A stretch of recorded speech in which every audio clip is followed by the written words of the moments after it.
Hi everybody, thank you for joining me. This is Living Divinity. I really appreciate all of you, all of my subscribers. Without you, there'd be no reason for me to be here, right? So thank you so much. I really appreciate all the support. And I'd like to thank God for giving me this platform and coming into my heart and helping me heal and, giving me all the good stuff, right? Through prayer and meditation and taking care of my mind, body, and soul.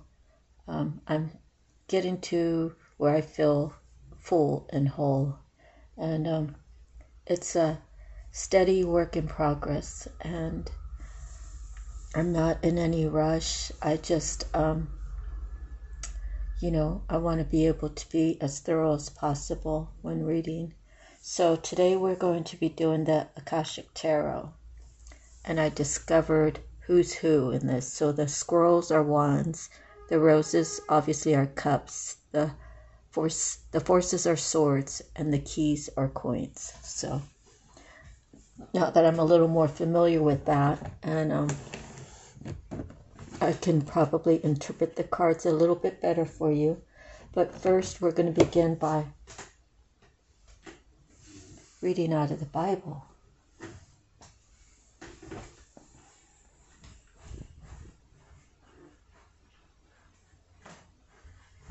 Okay, let's see. We're going to do Isaiah 35, the joy of the redeemed. The desert and the parched land will be glad. The wilderness will rejoice and blossom. Like the crocus, it will burst into bloom. It will rejoice greatly and shout for joy. The glory of Lebanon will be given to it, the splendor of Carmel and Sharon. They will see the glory of the Lord, the splendor of our God. Strengthen the feeble hands, steady the knees that give way. Say to those with fearful hearts, be strong, do not fear. Your God will come. He will come with vengeance. With divine retribution, he will come to save you. Then will the eyes of the blind be opened and the ears of the deaf unstopped. Then will the lame leap like a deer, and the mute tongue shout for joy. Water will gush forth in the wilderness and streams in the desert. The burning sand will become a pool, the thirsty ground bubbling springs. In the haunts where jackals once lay, grass and reeds and papyrus will grow, and a highway will be there. It will be called the way of holiness. The unclean will not journey on it. It will be those who walk in that way. Wicked fools will not go about on it. No lion will be there, nor will any ferocious beast get up on it. They will not be found there. But only the redeemed will walk there, and the ransom of the Lord will return. They will enter Zion with singing. Everlasting joy will crown their heads. Gladness and joy will overtake them. The sorrow and the sighing will flee away. Okay.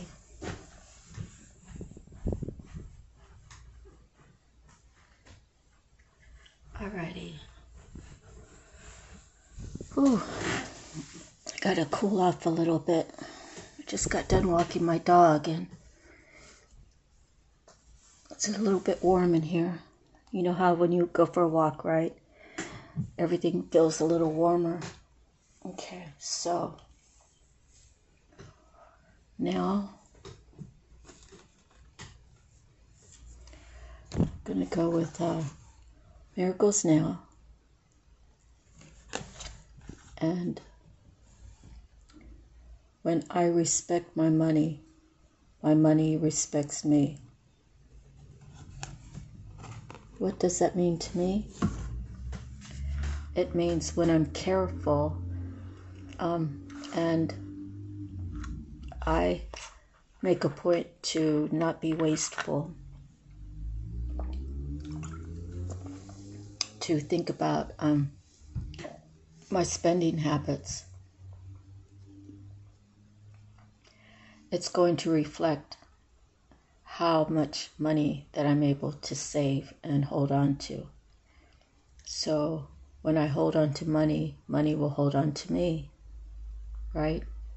When I'm spending money in the right way, then money will be returned to me, multiplying, right? So respect your money, so your money will respect you. If you have a different idea on how this plays out, let me know what you think. Just so I can get a, different perspective. So I keep asking, but you guys are too busy. All right. I'm really interested in knowing what other people think. If you feel like you have a different opinion, please do comment. Okay. Your soul purpose. Today we have the complementary health practitioner. Okay, so it says, my spines, bones, tendons, and muscles are healthy, strong, and aligned. I am spiritually, physically, emotionally, and mentally balanced. I am open to alternate paths to wellness and health. Okay. Complementary. Let's see if this helps. Okay, took the shade off. It's getting a little bit late in the afternoon. Okay, so I think you can see that better.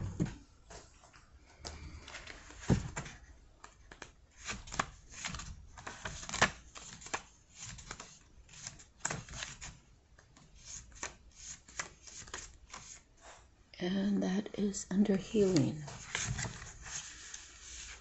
And the stone is selenite. Are you drawn to utilizing other methods of healing along with conventional medicine? The life path of complementary health practitioner coordinates and integrates various healing approaches in the healthcare arena. The complementary therapies used in conjunction with conventional medicine often include acupuncture,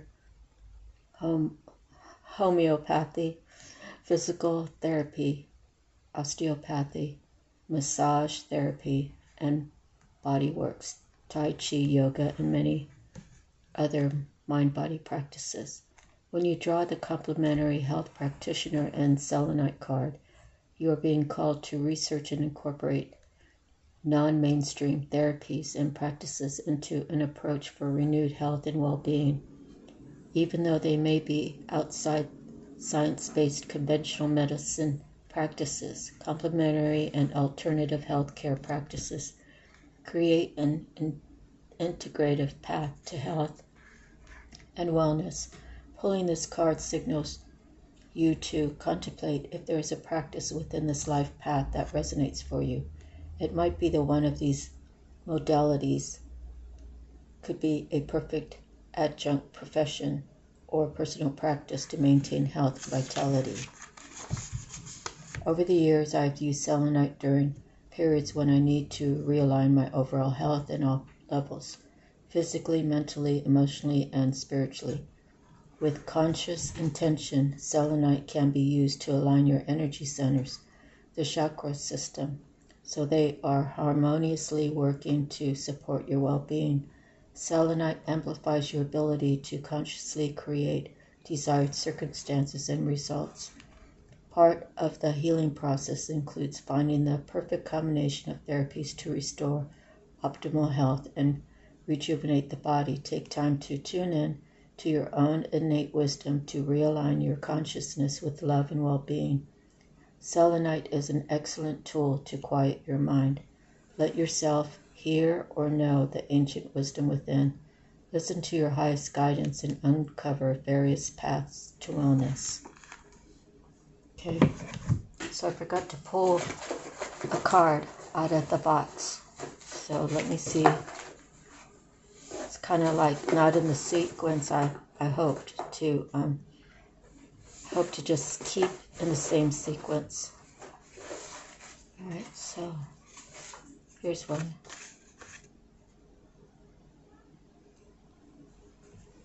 Okay. So, gossip about love. Love moves in amazing ways. So, gossip about love. Usually gossip is kind of chit-chat, kind of, you're wasting, you're like burning up time, right? Just gossiping. It's not really, I guess, a waste, but normally I say gossiping is usually could be negative or just what's going on around town and how much of the gossip is actually true. But if you just gossip about love, I feel like love would change everything in a gossip setting. And I believe that to take out the hate or the lies or the misconceptions and put love on the forefront, I think it could change people's perspective on their gossiping habits. So I believe that's why I wrote the card. And anyways, I hope you appreciate the effort anyways. Okay, so moving forward, we have Native Spirit, and we have Eagle Medicine. So now we have the complementary practitioner, and now we have Eagle Medicine. And regarding this card, gossip about love. Love is a medicine, right? Love is a healer. Love is, you appreciate love. You hold on to love. You share love. And it is healing. So, Eagle Medicine.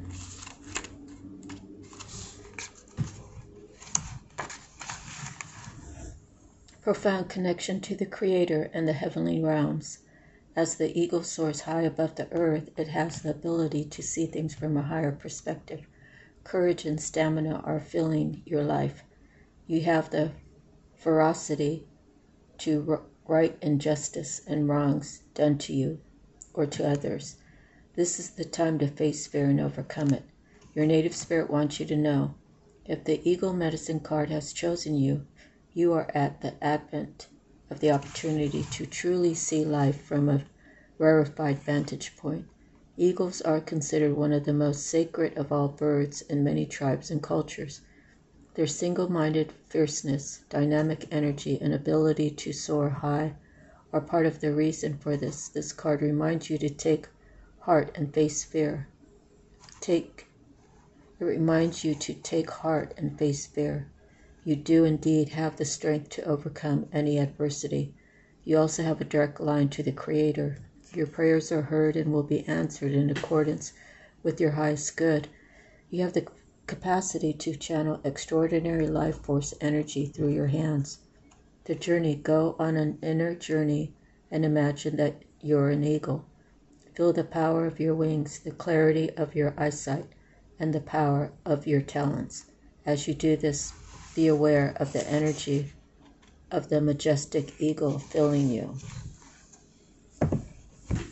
Okay, so next we have message from the mermaids, and we have relaxation.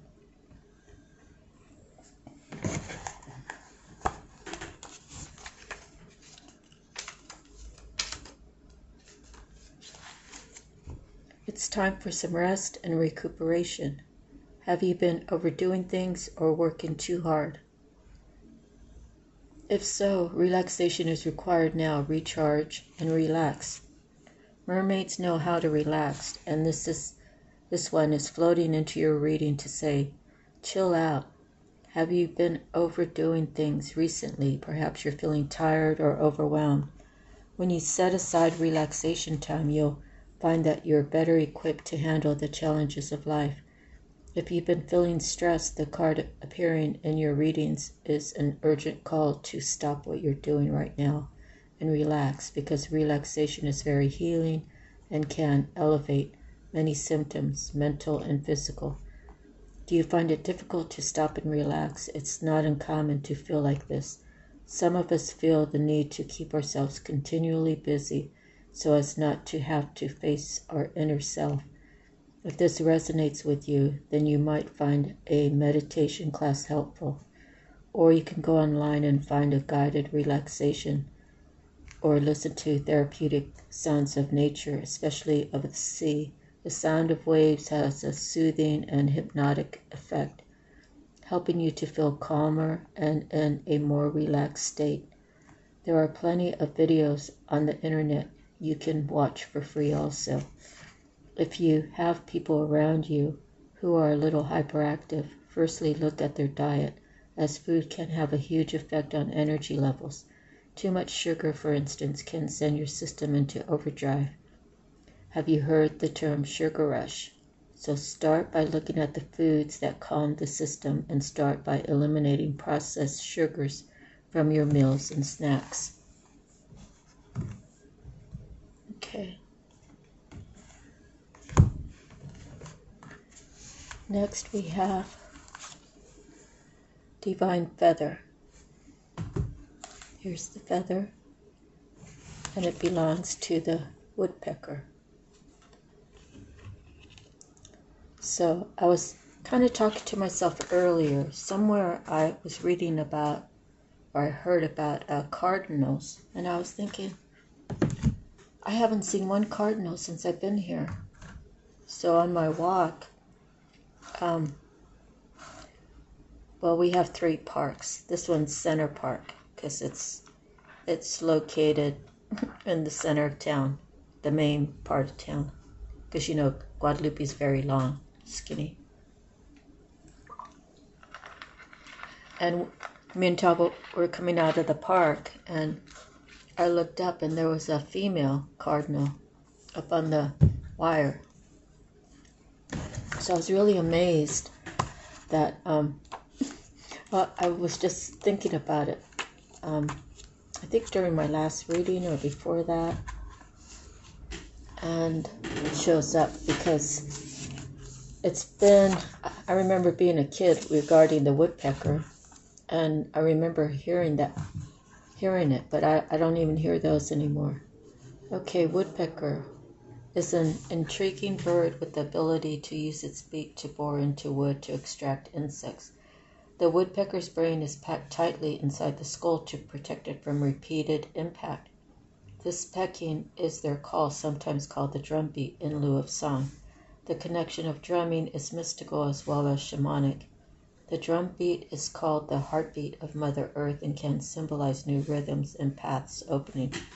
The coloring of woodpecker is black and white, sometimes with a red cap. The red reflects the awakening of new mental energies and the power of the mind. Message: the divine woodpecker drums its way into your consciousness to suggest you use the power of discernment now. Using your mental energy and the fortitude you already possess will be essential in the path to realizing your goals. Notice if you tend to be hard-headed or stubborn in relation to what may be a challenge. Can you allow a new rhythm to come into your way of doing things? These are all questions that woodpecker presents. Use the focus and fortitude of this messenger to hammer away in a purposeful way as you find that the power to realize your dreams are supported by the universe. It will come easier to find the rhythm you seek. Energies: discernment, fortitude, and wisdom. The seasons: summer, fall. The element: earth and air. The color: black, white, and red. The affirmation: I align thought, wisdom, and fortitude in all of my actions. Okay. And then we have the animal message. And we have the ray. Okay.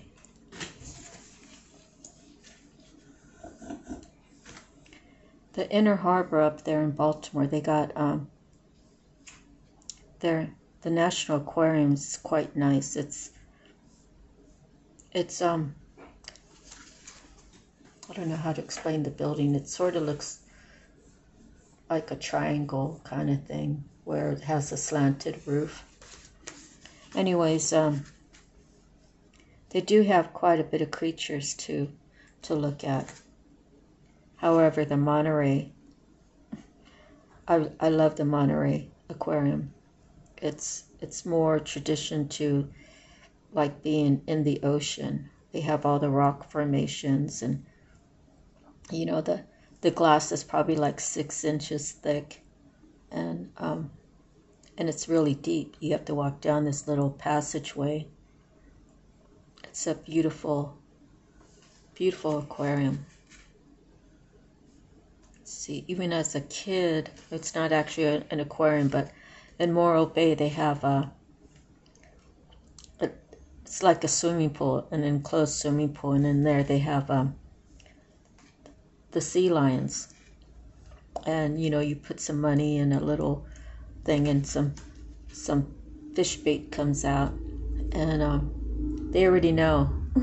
They already know what the machine, where it's at, and what people are doing. And as soon as you get it in your hand, they have all these different levels, and they'll jump up on the different levels, and they'll flap their wings like their fins, you know, their right fins or left fins, and they'll get up there and they'll wave to you, and they'll bark until you throw it, and then of course they're all diving for it. Yeah, sea animals are amazing. Might be the seals. Well, seals, sea lions. Okay, so the ray. Counter malicious talk by casting its import from your mind. Supreme predator of the blue planet, spiny teeth protrude from Ray's muscular body, delivering a potent toxicant. Teeth help form our words, allowing us to poison others with spite, malice, and lies. If you have been attacked by this fearsome weapon, Ray has come to give you the strength to take heart and cast from your mind the venom that is morphing into ever more destructive thought. Malice dwelt upon gains strength. Ignored, its power diminishes daily. That is very important, because a lot of us are going through spiritual warfare, and it's right here on the ground. You know, it's people you work with, it's people you live with, it's people, could be some neighbors, it could be wherever you go, when you go to the grocery store, you know. Malicious talk, not being kind. The way to battle that is to not really give it that much energy. So, you know, if you've been watching me for a while, my dog had a huge abscess, and it was, I'm pretty sure it's because I was feeding him jerky, and when I would feed him a piece of jerky, like any other dog, they just bite it twice and try to swallow it, and so he would gag. So I would hold the jerky and make him use his back teeth to pull on it, to tear it, and he must have been a little over anxious and got a piece stuck down there between his teeth and his gum. So I couldn't get him in until the following Friday, and it was just so, it's like a tennis ball, a little bit smaller than a tennis ball, like underneath his jaw. And then the next day it was swollen, and his left eye was really getting swollen too. So thank God I had a medicine for him to calm down, and then I had 2 of my antibiotics, and he had 3 from previous. So during that time I gave him all of that. Plus I had some aspirin my girlfriend gave me, and my neighbor gave me some, and I was feeding that to him as well. But the most the most crucial time was getting him to sleep. So on that Saturday, he slept about all day. And then with taking the antibiotics, it took some time to catch up, but by Monday, Tuesday, he was okay. So the vet, they like to communicate on text. So I said, I'm going to cancel my appointment. He's doing fine. And the lady was trying to yell at me through the phone, through the text message, saying, you shouldn't have done that. You should have, don't you know that you're supposed to take all your antibiotics until they run out, blah, blah, blah, blah, blah. And I was like, how dare you? I wasn't mad or anything. I was a little frustrated, but I said, how dare you? I said, first of all, your office doesn't take emergencies. Secondly, you guys, you have me a week out. I said, my dog probably would have been dead by the time I got him into you. And then, I think the most statement, I think I said to her, why couldn't you just take the high road and say, hey, by the way, we really suggest that you use your antibiotics till it's done or whatever. And it was just a crazy text message, but basically I said, how dare you, your hours couldn't comply with what my dog's needs were. You don't take any emergency visits, and you're only open, and you're restricted to how your office runs. But I did say, how dare you? And I said, why couldn't you take the high road? And then it's like the next time she texts me, it's like her wording was way different. And sometimes you have to do that, you have to stand up for yourself, but don't really let your emotions get really into it, because for me, what was I going to do? Just yell at the phone? What good would it have done? And I was just happy my dog was feeling better and he's all healed up. And, yes, I did pray for him. And, I asked God to heal him. So, okay, so let's get going here. Let's see. Going to try to see what Spirit wants you guys to know. Is there any message? So I saw a lot of these cards were about healing. This last card was crucial because, so often people who, it's like how they grew up or something, things that happen in their life that they become bitter and malicious and backbiting and all that other stuff. And I just don't have the energy. And to tell you the truth, okay, everybody has two grandmas, right? It's just nature. So one grandma was the loving one, and the other one was the mean one. The mean one was my dad's mom. And, I think a lot of our family curses come from my dad's side of the family. She, at one point, abandoned 5 kids. What is it? Yeah. To a family up there in Oregon. And then she went back for my dad and her one daughter. But the other boys, she left and they were adopted out. And I never even knew, well, Aunt Marlene, I think I met her once, but I was never around her that much. But the boys, I never even knew they existed until my grandma died. And then my step-grandpa, Grandpa Jack, he was like, yeah, it's funny that the word got out that your grandma passed away and her sons came by with open hands, And he said he wasn't giving them anything or whatever. I don't know what the actual disconnect was because I didn't even know they existed till after my grandma died. But my grandma on my dad's side was very mean. And my grandma on my mom's side, she was stern, but even when she was yelling, you didn't feel any hate. You didn't feel anything like, oh, I don't want to go to grandma's house anymore kind of thing, She said what she had to say, but it was always like in a straightforward, respectable, this is what I have to say, and that's it. But the difference between both grandmas is my grandma, my dad's mom, she looked really old and beaten up, and she just looked, she actually just looked miserable, right? Because she was miserable for whatever reasons. But my other grandma, she was crippled all the years that I knew her growing up. I think I was 22 years old when she passed away, but so for 22 years she was crippled that I knew of. And she never complained. She never, she didn't take any medicine for her pain.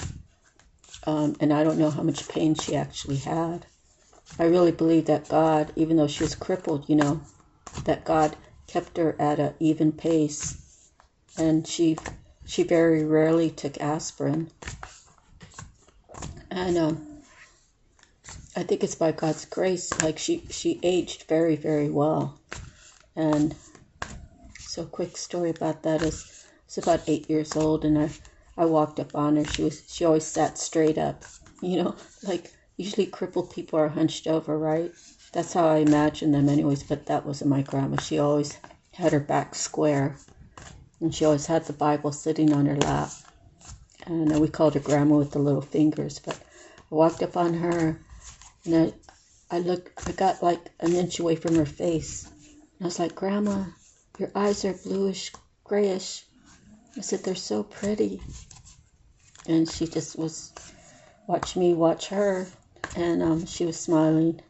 I said, Grandma, your cheeks are so rosy, and they're so puffy, they're so pretty. And your hair's so pretty. And she was Pentecostal, so they didn't believe in cutting their hair. So it was all the way down to her, to her butt. And it was flowing, and it was very beautiful, like not straight, but wavy. And it was silvery white. So I think that people who are bitter, people who can't release, they age faster when they're worried and they're stressed out and they're thinking, thinking about bad stuff they've done in the past that they never tried to correct, or they could just be outright mean. The mean people, they age bad. Like my dad, he really wasn't that mean. He was, when he got angry, he was angry, but I never saw him like I saw my grandma, his mom. And I don't know, it's just when your soul is happy, when it just makes everything else work better. So I'll be 62 in a couple of months, and most people think I'm 40 something. So I definitely get that from my mom's mom. Okay, so nothing's coming out. Oh, look. One came out. The Queen of Scrolls. So she's considered the wands. Okay. The Queen of Scrolls. I'm just going to read the bottom parts on it. Let's see. Okay.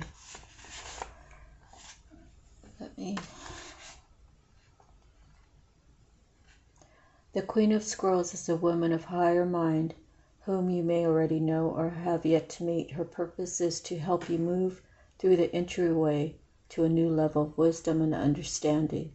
She could be a teacher to you in some way, or offer friendship that could develop into a deeper love.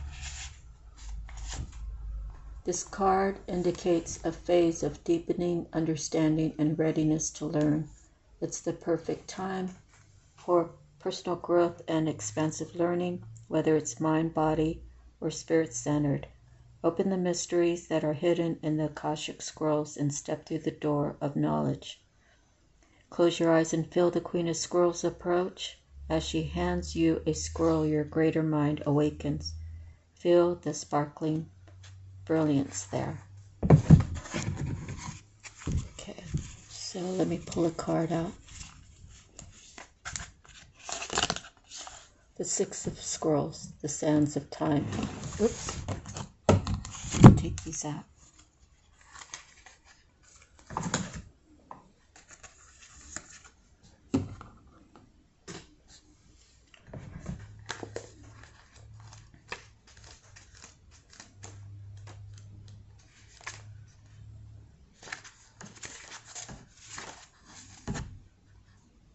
See.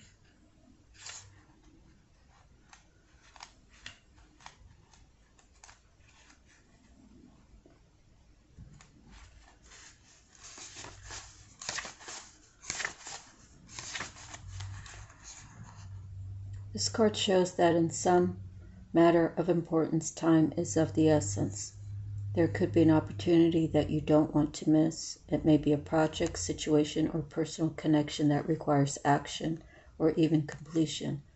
You might have had some delays, or you may have been highly active and industrious for some time. Either way, keep going. Your focus and effort are still required in order to get to the end game. Don't let worry steer you away from your goal. There is more yet to do, so don't give up.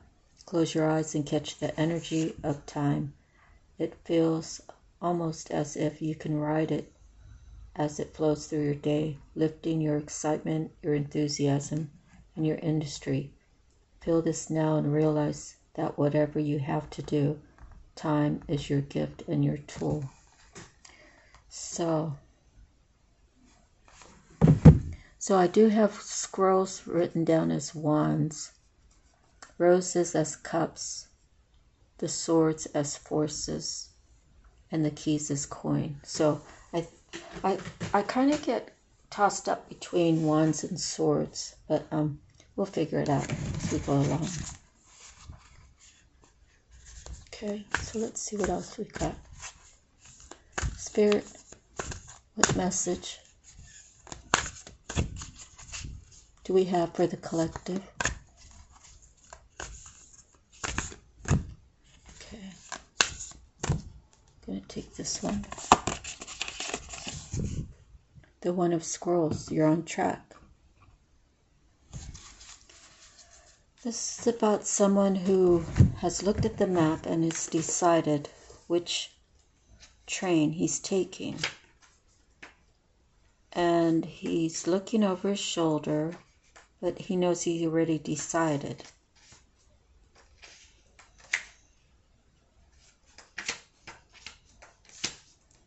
Where is he headed?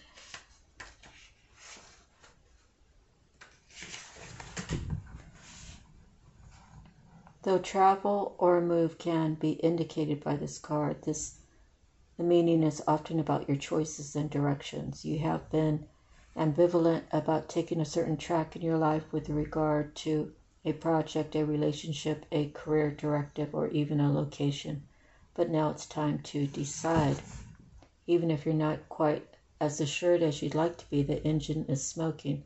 There is a direction that compels you, so get on board. You will not falter. Take a deep breath and say, I'm back on track. Feel the clarity of the declaration and let that energy fill you. As the state of readiness moves through you, sense just one simple action that will realign you with your purpose. Okay. So, does someone know what their purpose is?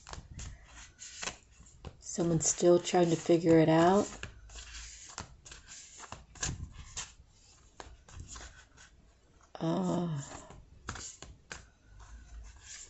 What's funny is this was my first choice, and doing the tarot readings,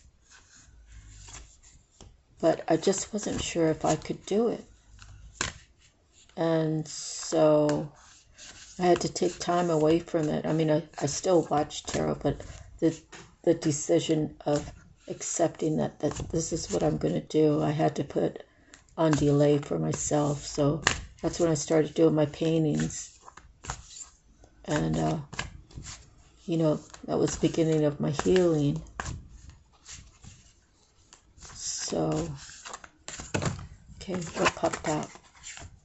Okay, the miracles of Delphi. Number 1, Major Arcana.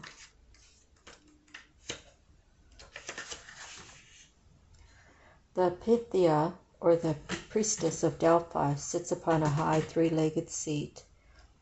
Steam gently rises from a small fissure in the ground. Nearby, a robed priest prepares to write upon an open scroll, while the Pythia psychically receives the perceptions from Apollo. It is the priest who interprets her pronouncements. In this, we see the 2 important keys in psychic experience: perception and interpretation. When we receive this card, you're in a time of great insight and psychic power. Even if you don't recognize it yet, it lies very close to your consciousness because you have used this gift in so many past lives. You may get images or feelings without knowing how to interpret them. Take notes as you practice both your psychic perceptions and their interpretations, just as they gave the Oracle of Delphi a profound awareness. Your psychic perceptions and their interpretations give you a powerful insight and an Akashic vision of the world. Close your eyes and go within. Feel your psychic energy growing, expanding upward from the very depths of your being. Now notice the first thing that you sense. Okay.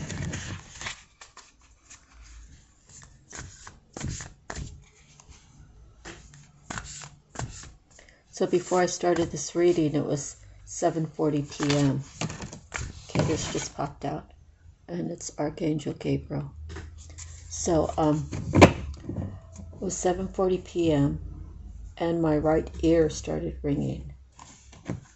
So it's very interesting to do that angel number and the interpretation of the right ear ringing, because it does have a spiritual meaning.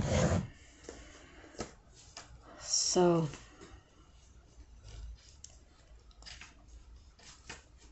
we just have to pay attention to all the signs, like, is that really a sign for me when my ear's ringing?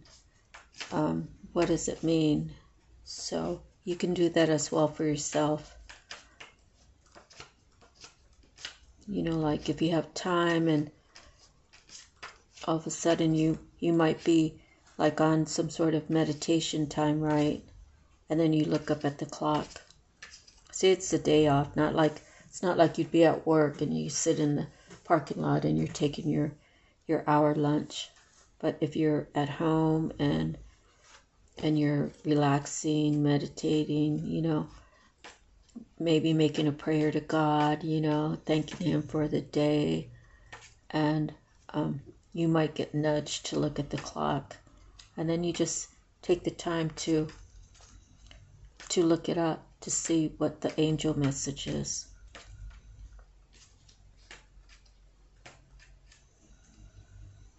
And you will find that things happen and it's like, this is really happening. I'm really seeing this. It's for my highest good. And it makes you a believer, just by the synchronicities. Okay? And it makes it easier to talk to God when you ask Him a question and all of a sudden you get the answer. Okay, Archangel Gabriel. He is the Archangel of communication. he comes with his trumpet and scroll, as well as 2 gentle sparrows, signifying power yet peaceful expression. On his chest he wears the crest of Mercury, the god of communication. This loving angel carries the sacred words of truth into the world and brings them easily to you. It indicates a profound connection to this wonderful presence. Your power of expression is on the rise now. You will have an easier time communicating with others, expressing your feelings, and even working on projects involving communication, such as publishing, counseling, teaching, mediumship, journalism, marketing, radio, or television. Now is the time for any of these endeavors, but no matter what you do, remember the power of words. Call on Gabriel to inspire you and let yourself sing out. Feel the Archangel Gabriel step before you and place his hand upon you. He fills you with the will to express your words. What do you want to share with and whom? So the train's coming by. This is standard. If you live in a town or a city, when the trains come through, they come through the same time every day. And we just get used to it. And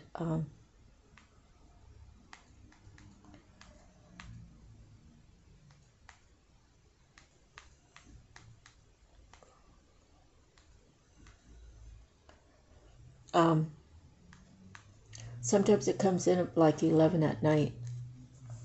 And when I first moved back here to town, it always woke me up, but now I sleep right through it. It's funny because on the north side of town, the train runs north to south or south to north, whichever way the train's going that day. It doesn't go east to west. So on the outskirts of the south side, there was a Japanese family that lived there, and their house was like right next to the track. And so they still own the land and all that, and they were like farmers, and I'm sure now they like lease the land out or whatnot.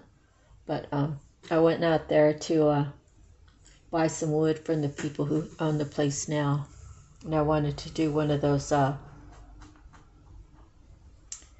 with the acrylics, when you make like a little tabletop. So I was talking to the guy, and he said, yeah, of course he was forewarned. The tracks are right there. And it took him a while to get used to it, but the train has its character. And I couldn't imagine living that close, but like I said, the train goes right through town, so there are some houses that are right next to the track. And some people don't like it, and some people just get used to it. It doesn't bother me. It doesn't bother me at all. I'm actually, let's see, Oliver Street. I'm 2 streets away, and they're too tiny. The streets are tiny, north to south, or actually the ones next to it.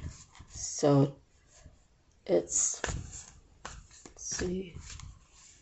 Actually, I'm on Guadalupe Street. Yeah, Alvera, and then the train track street. Yeah, I'm 2 streets away.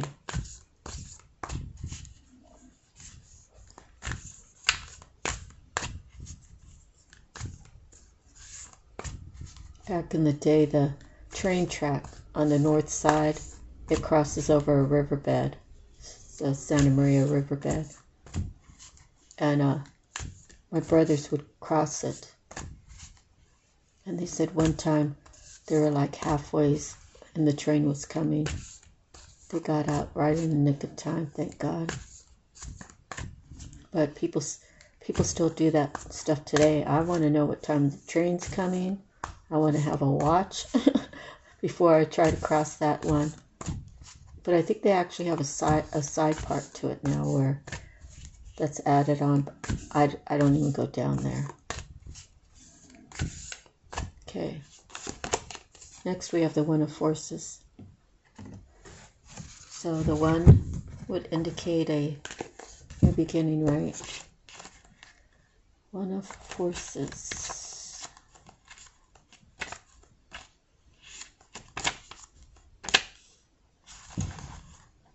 Like the Akashic field, the aurora borealis flows with energy and brilliance as charged particles from the sun interact with atoms in the Earth's atmosphere. The 93 million miles away from the sun to the Earth is nothing compared to the limitless consciousness of the Akashic field.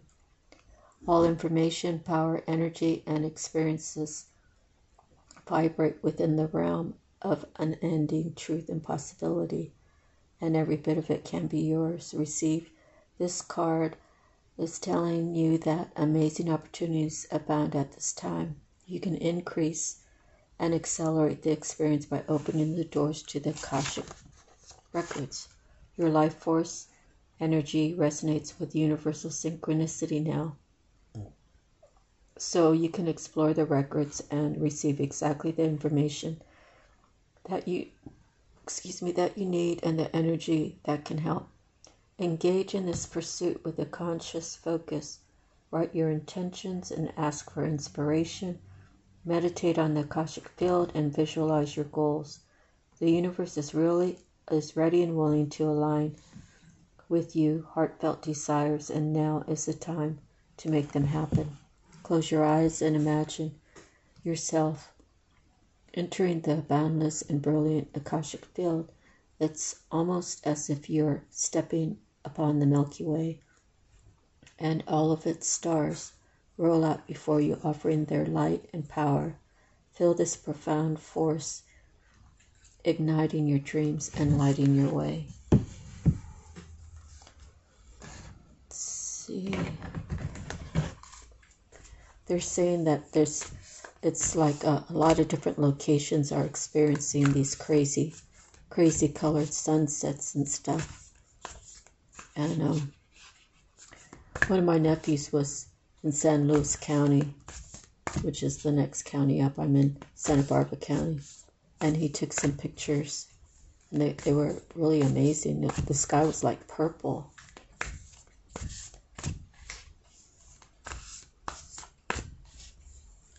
Okay, let's see what else we can get.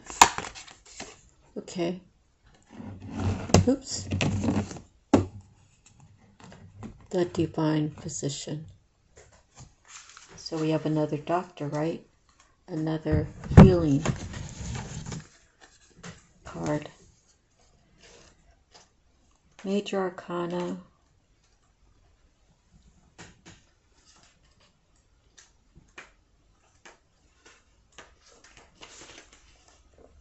The divine physician stands before a well, carrying a jug of healing water and sharing his light of healing with those nearby. Upon his robe is the caduceus, the emblem of medicine and healing called Dion, checked by the Celts. He made the mortally wounded rise again through his incantations and sacred words. This powerful, eternal healing spirit walks with you at this time.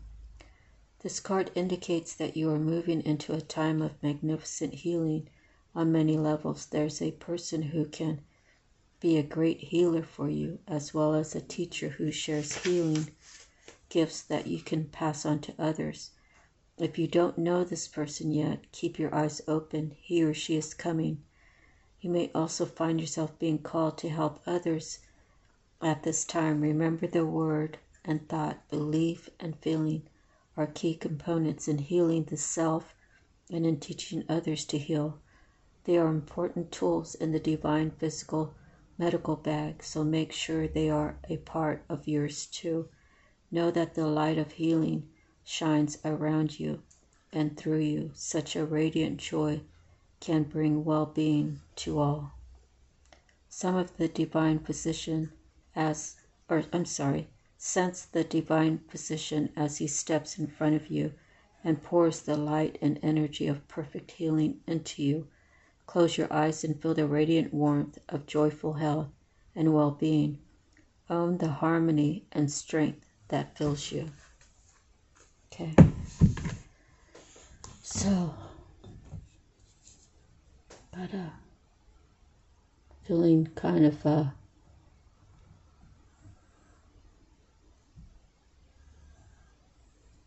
feel like someone's talking about me.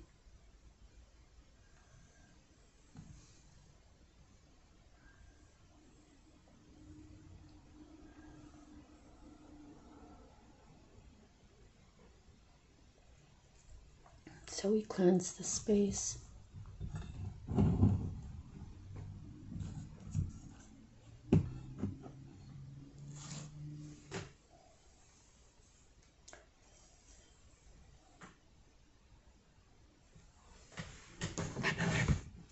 Ways of protection.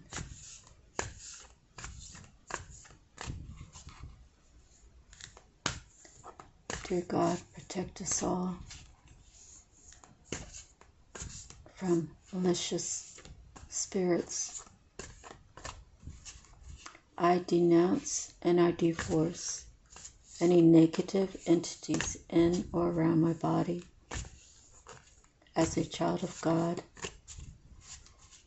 I have the authority to command these demons away and never return.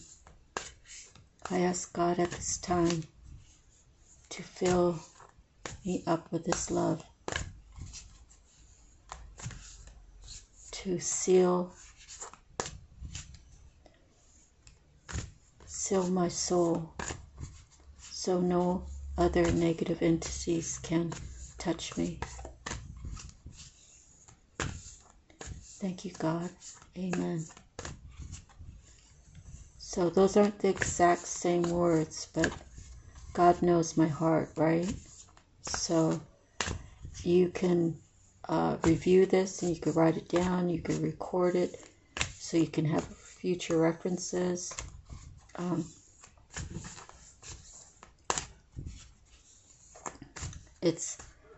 It's the power of your words. Just as someone could be nasty to you, you can show love, right? Don't get caught up in he said, she said, and if people want to be that way, then they can go be that way over there. I'll be over here where I have peace and I have God in my home.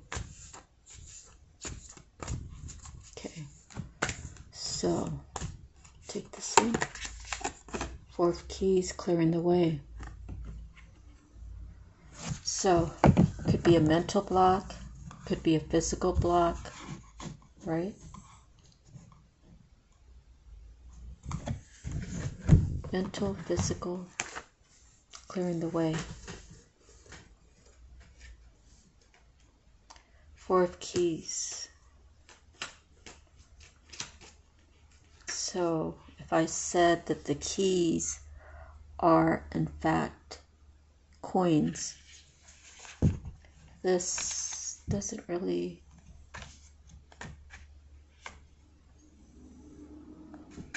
resonate, but until I figure it out anyways. So, a man and woman have taken their carriage down a trail that cuts through a forest and continues to their beautiful home in the distance. A large downed tree lies before them, blocking their path. However, the young man carries an axe as ready to clear the way. This card is a strong signal that it's now time to take significant action to remove an obstruction in your way. It may be in your personal life, in a relationship, at work, or with a creative project. You must be clear-headed, so be sure to temper your action with calm and forethought. If you are too urgent and excitable, you may waste your energy or even cause damage. On the other hand, if you're overly gentle and cautious, you won't clear the way completely. Be determined and strong as you work to remove the obstacle that blocks your steps. With time and your attention, the way to your dreams will be opened. With a deep breath, fill yourself with the strength, force, and love that help you move any obstacle that blocks your path. Feel the love and power growing, gently moving through anything within and around you and freeing you completely. Okay, so let's see. You have the Queen of Keys.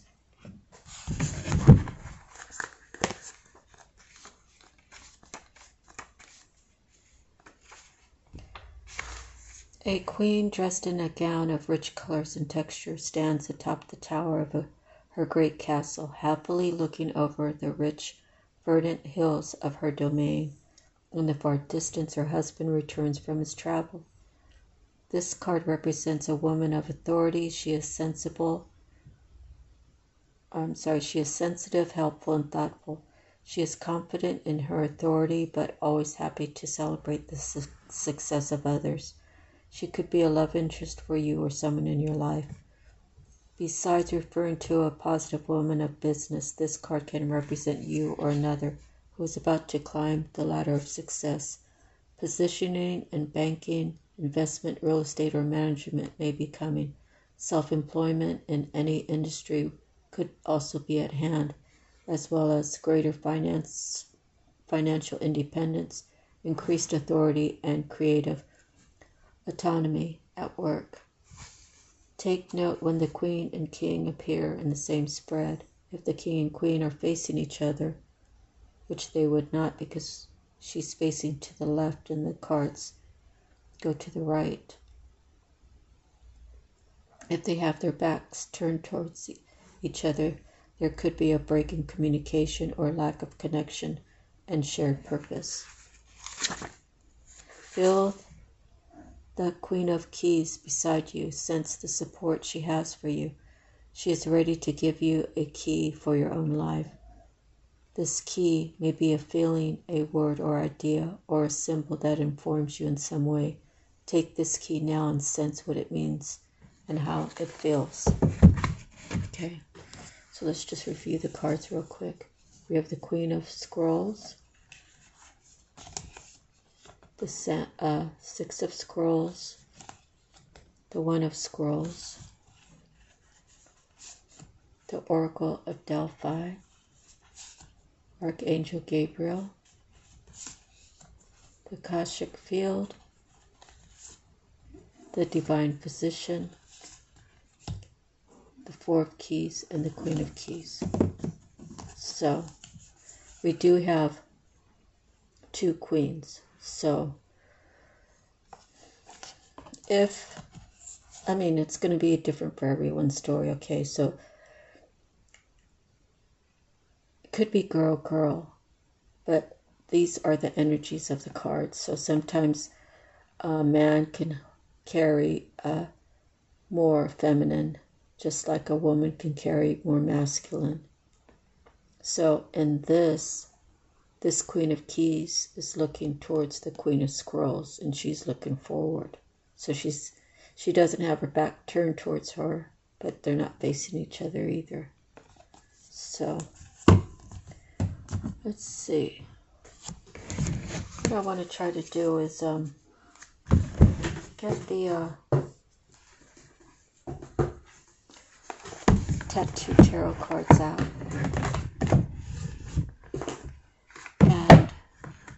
See if we can pull some cards that can support any of the cards we already pulled.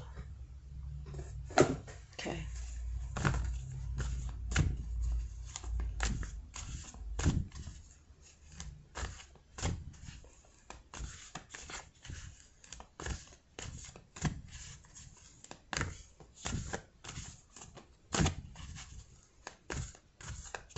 I'm just going to pull 3. Okay.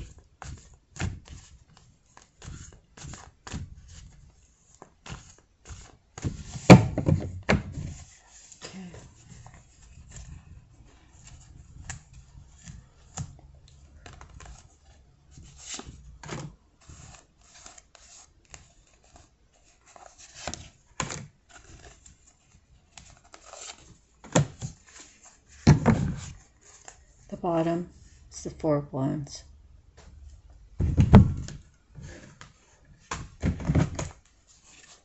Four of Wands, Ace of Wands, the Knight, and the Four of Swords, Seven of Wands.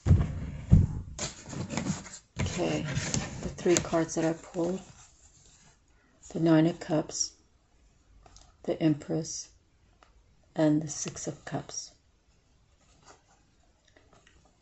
So you see, regarding these, the Nine of Cups, she has healed herself.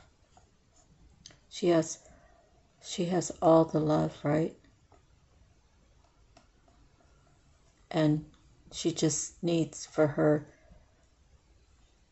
her Emperor to bring one cup of love. But as she has her Nine of Cups, and the Empress is all four queens put together, she's reminiscing about someone. Okay, well, it could be also whoever the Emperor is, because it has to be a match, right? He could be looking at her this way. So if the Emperor was to come out, it would be to the right, so they would be facing each other. So I believe the Empress already knows who she is, and you see she's sitting down and she's looking to the right like, where's my Emperor? And it could be she feels this way about him and he's not even here, so he's hiding for some reason. But he feels that way about her, so it could be that way. All right, so you got to put it where it fits. Then these other cards I pulled out were at the bottom. The Four of Swords means putting something to rest. Maybe he's realizing, well, he's got to bump it up to become the Emperor. And he does have his one cup of love that he's offering. He has to put something to rest, though, so he could have a new beginning.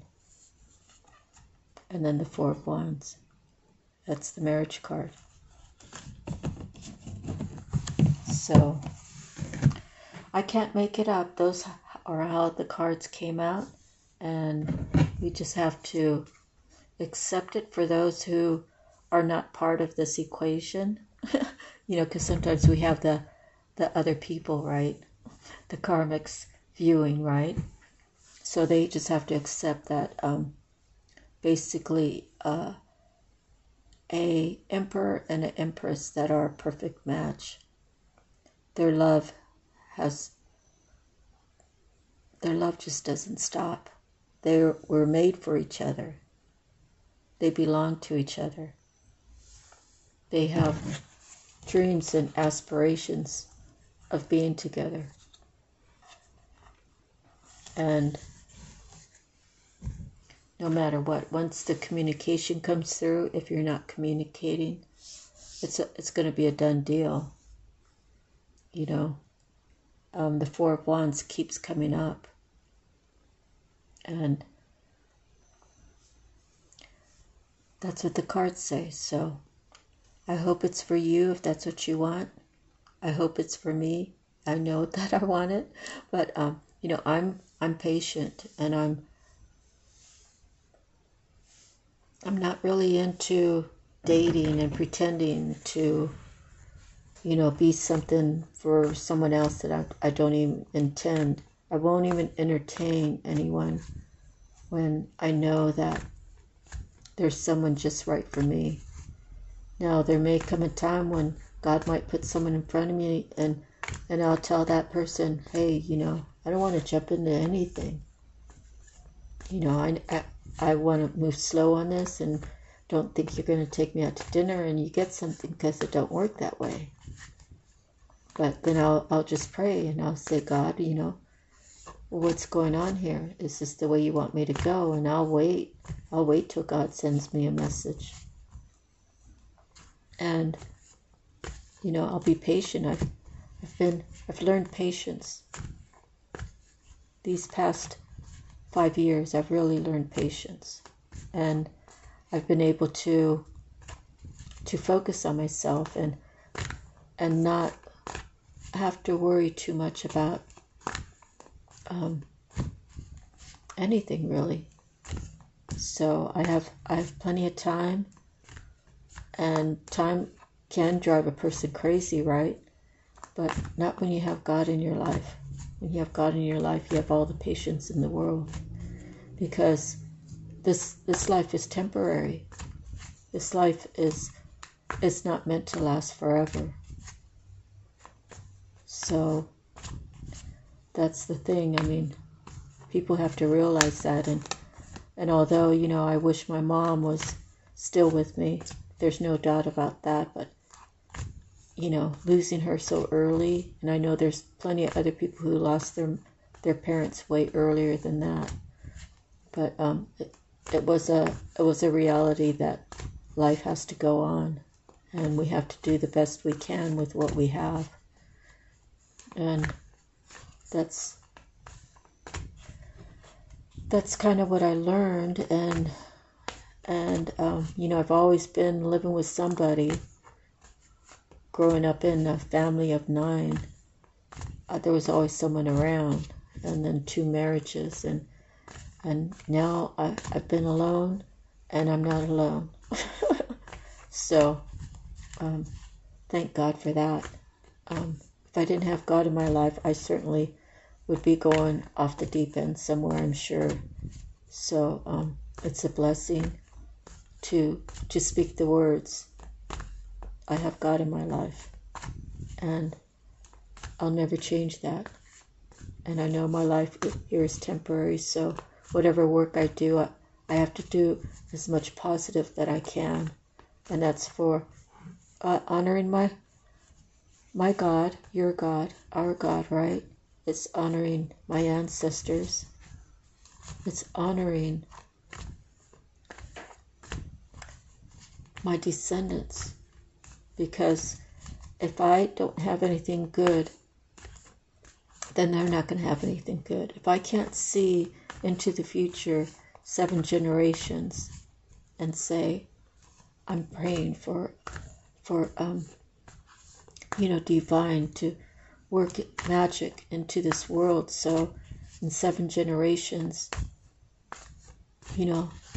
people will be living better than what we live presently. A cleaner life, not all this war stuff, not all this war between neighbors. We have wars between family members. We have wars between neighbors. We have wars between countries, and that's not the solution. And greed is not the solution. And one time I asked God, those of you who've been with me for the whole time, and I don't even know who you are, because not very many of you talk to me, but one time I asked God, why do people, some people that are so mean and so cold and so conniving, why is it that they have the riches? Well, they have the riches because it was like instantaneously, like I was scrolling through YouTube and all of a sudden it popped up. It's like the reason why bad or mean people have riches is because, hold on one second, something's going on.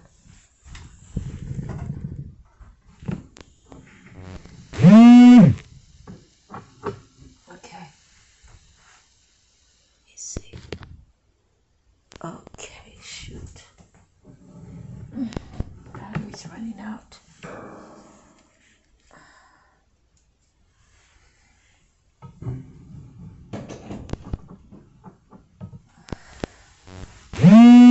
There we go.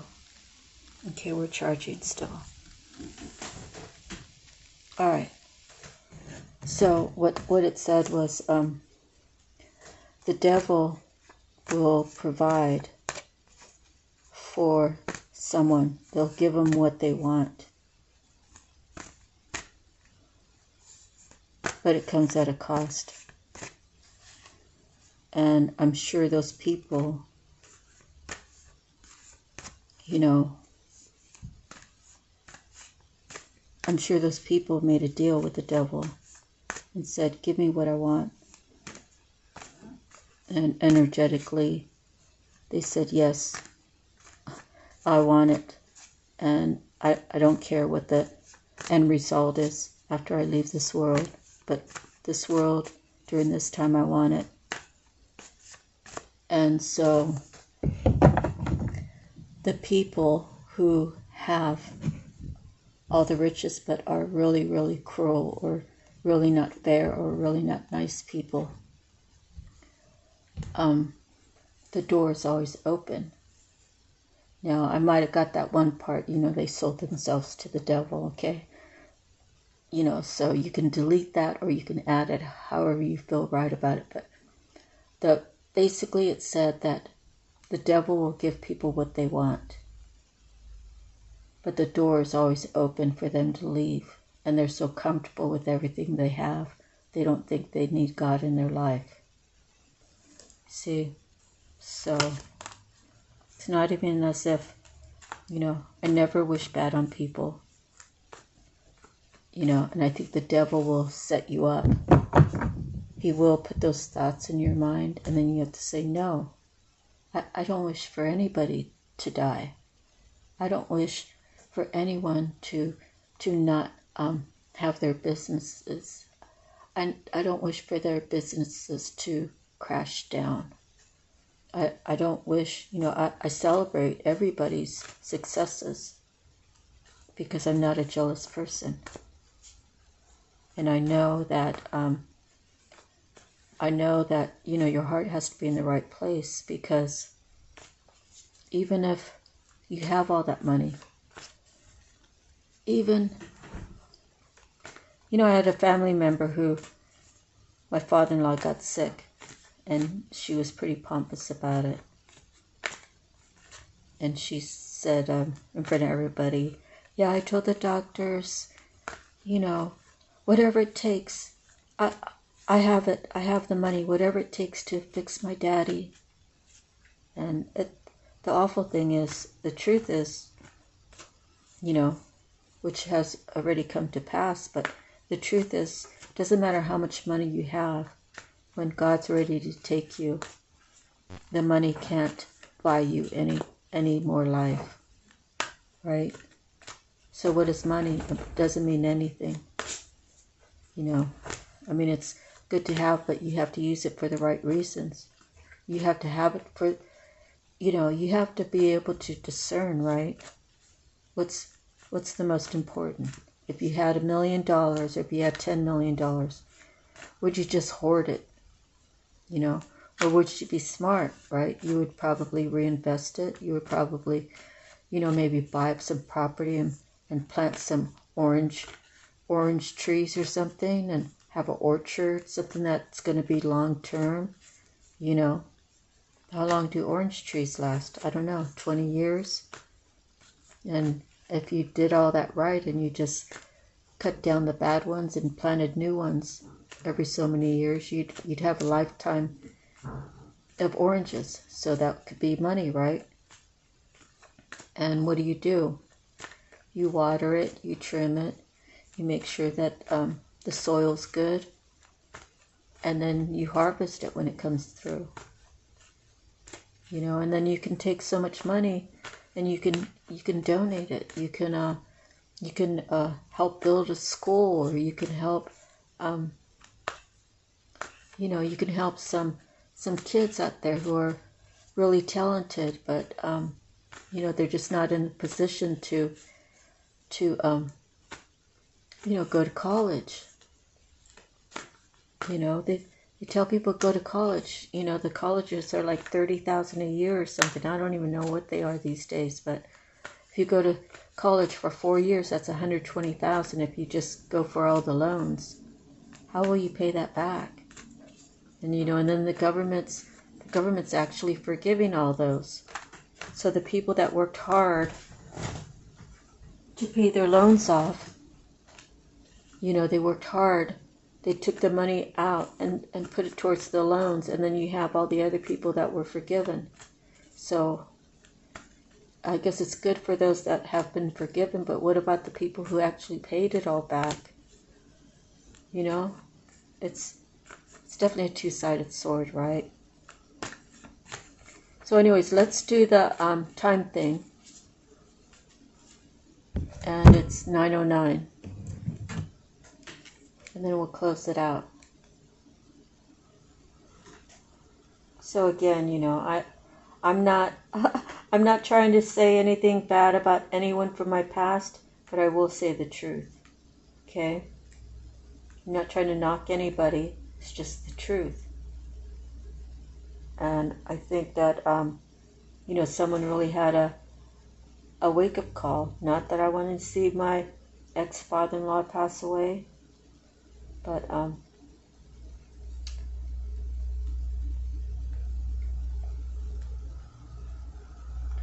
I knew there'd come a time when her money didn't mean anything.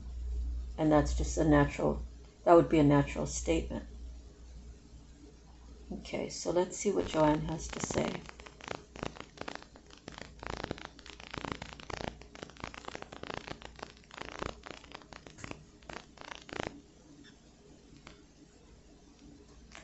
This is really my favorite part of the reading. I mean, I like the other parts too, but I love these angel numbers. Okay, number 909 is the combination of the vibrations and energies of number 9 appearing twice, amplifying its influence and the attributes of number 0. Number 9 is a number of light working and service to humanity, philanthropy and benevolence, duty and calling, leading by positive example, sensitivity and strength of character, non-conformity and idealism. Number 9 also relates to the universal spiritual laws and endings and conclusions. Number 0 represents the universal energies, the beginning of a spiritual journey, and stands for potential and or choice, developing spiritual aspects, eternity and infinity, oneness and wholeness, continuing cycles and flow, and the beginning point. Number 0 powerfully amplifies the energies of the numbers it appears with. Angel number 909 suggests that your angels are telling you that even though a part of your life may have been altered, halted, or changed, things will ultimately turn out for the best, like a blessing in disguise. Angel number 909 brings a message from your angels that the universal source fully supports your soul mission. Listen to your intuition, as your angels are constantly with you, and you can turn them from divine guidance and support whenever you feel the need. If you are feeling inclined to pursue a spiritually based practice, career, and or profession, heart-based service, and or an uplifting hobby or pastime, now is a most auspicious time to look to your options. As a light worker, your responsibility is to empower, inspire, enlighten, and strengthen others, and encourage them to be responsible for their own choices and actions. Angel number 909 encourages you to follow your gut instincts and listen to your intuition. Your intuition brings you inspiration, guidance, vision, and ideas to ponder and pursue that are intended to guide you in the direction of your highest good. Be in touch with your intuition, as this is your inner guidance system. Your inner guidance system speaks directly to you through all of your senses, allowing you to make positive choices for your life in every moment. So, I hope you all enjoyed the reading, and I hope you found value in it, and I appreciate your time, and I thank you all. And you know why, right? Because if you weren't here, there would be no need for me to be here. So I actually posted something in the community page regarding what algorithm is. So the more the like buttons are pressed, the more the comments are made, the more the shares are done, the more subscribing. It'll like key something into the algorithm that'll place the postings in a higher position to be viewed by more people. So if you all could take that into consideration, I certainly would appreciate it. And I'm going to end it here. Thank you. God bless. I'm sending you love and light, healing, joy, happiness, peace. God bless. We'll see you the next time. Aloha.